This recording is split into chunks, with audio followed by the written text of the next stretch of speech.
for the past few years, a huge chunk of this country, our fellow Americans, has been going through what is basically a slow motion nervous breakdown.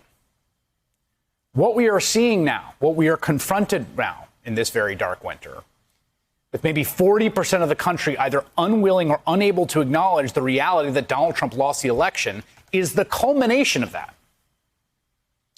The right in this country has spent decades building this disinformation ecosystem that fundamentally depends on telling conservatives that you can't trust other people. You can only trust us. And you especially can't trust anyone who says bad things about our leaders. It's the same thing a cult tells people. I mean, what a cult does is explicitly work to cut off all your relationships to other sources of authority outside the cult. Years ago, right-wing radio host Rush Limbaugh talked about what he called the four corners of deceit.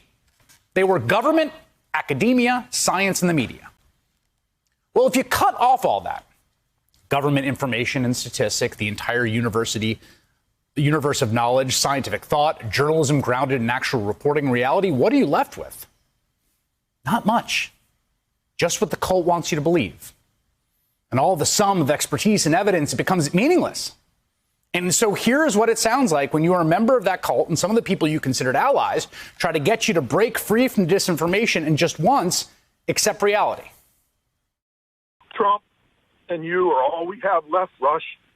We've spent our lives voting for these people because they're not them. And we just can't do it anymore. No one stands for us, Rush. Only you and Donald Trump. God forbid. What do we have left? I love my president.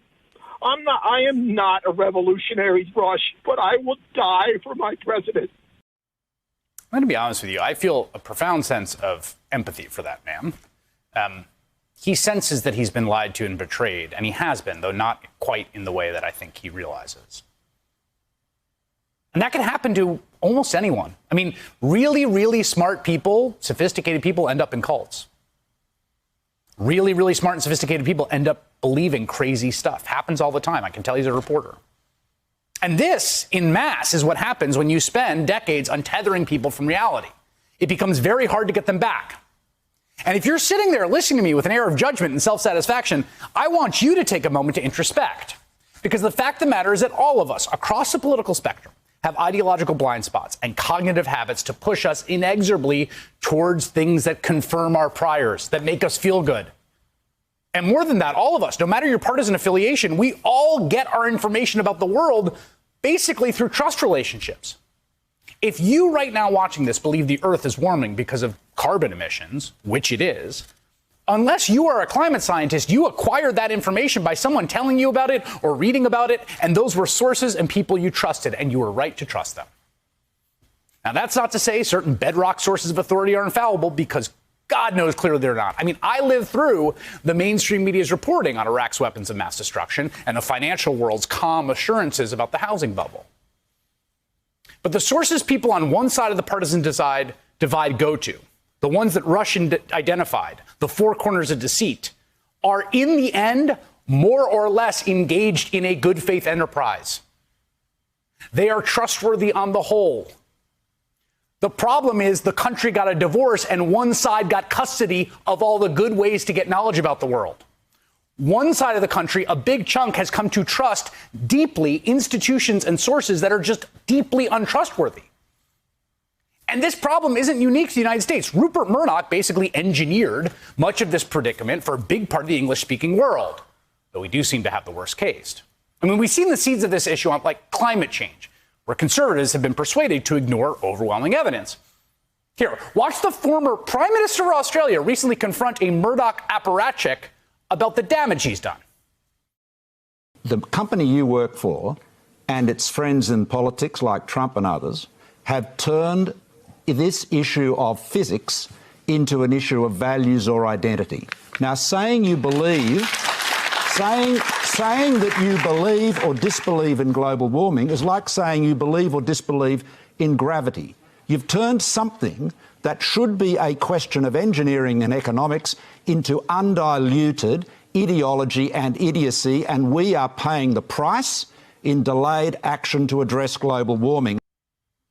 I mean, we've seen the exact same phenomenon play out with COVID, right? Where Murdoch broadcasters and various sketchy right-wing hucksters turned hydroxychloroquine, a malaria drug, into a culture war cudgel, a supposed miracle that, quote-unquote, experts don't want you to have.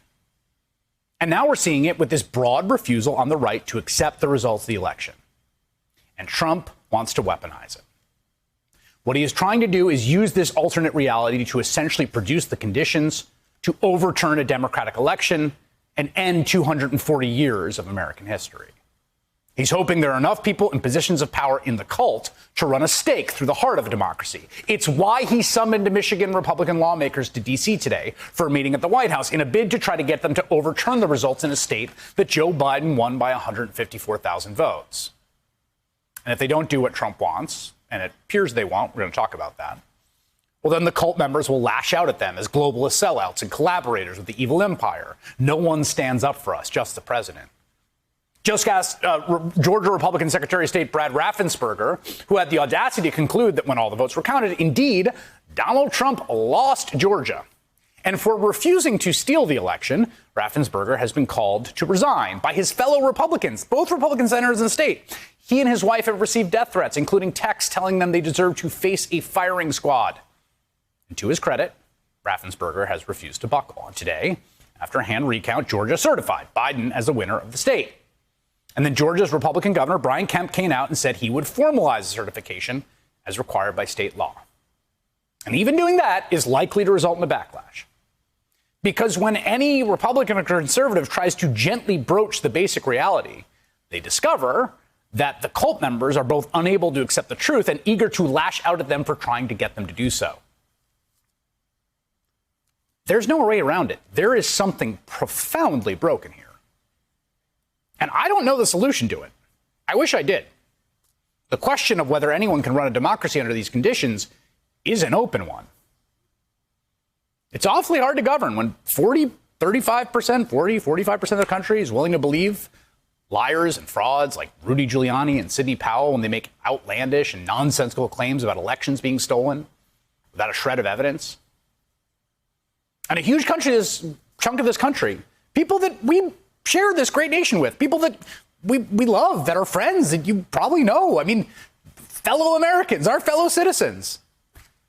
They're going to continue to live sealed in this world, and it's a huge problem for American democracy.